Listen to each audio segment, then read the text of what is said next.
Hello everyone and welcome to the first episode of my How to Minewind mini-series. These long overdue but updated guides will hopefully help noobs understand how Minewind works and help make new players become more regular players.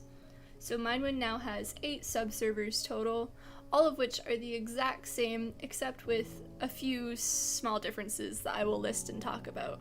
There are 6 total, and none of these are like major gameplay differences, so my best recommendation is to server hop until you find a community that you like and want to play with. When you start Minewind, you can automatically be placed on a server or start in server select, which is where we are right now. You can check where you are by pressing tab, and you can go to server select at any time by typing /hub.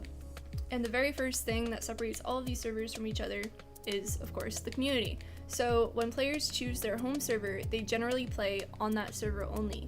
Each community has its own unique feel brought by the players who frequent that server. Players can be given reasons to server hop, including trading repairs or items across servers, helping friends on other servers with events like Castle or Bait, or maybe for just a change in scenery. Or maybe your base on Moon got griefed and you want to start fresh, so you move to Terra. If you're looking to move across servers, there's no way to move your items from one server to another. You have to find a player who's willing to trade items of the exact same or of equal value on the server that you want to move to. The next thing that separates these from each other is the release date. So servers were released over time in a particular order.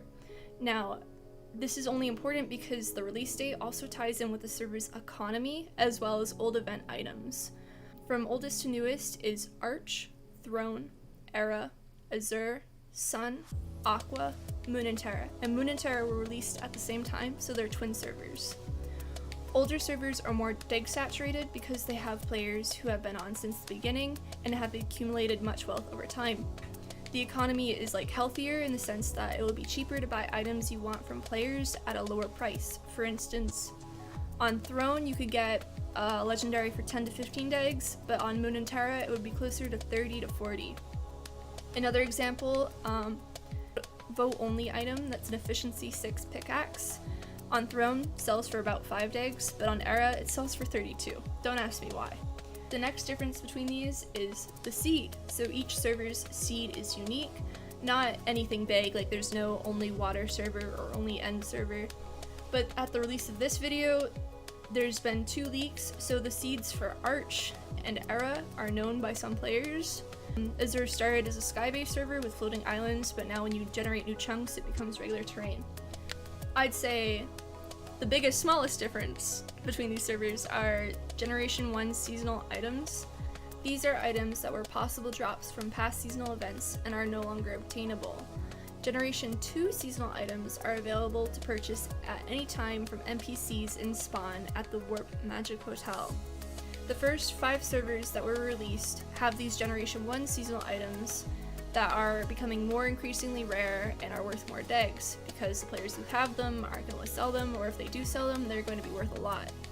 These items include armor sets from each of the seasonal events, Valentine's, Easter, Summer, Halloween, and Christmas, as well as some weapons from each event, and elixirs, which are the most important. So some old players have a huge advantage over new players because these past seasonal events would drop elixirs that would grant daily degs, star eminence, and weekly god repairs.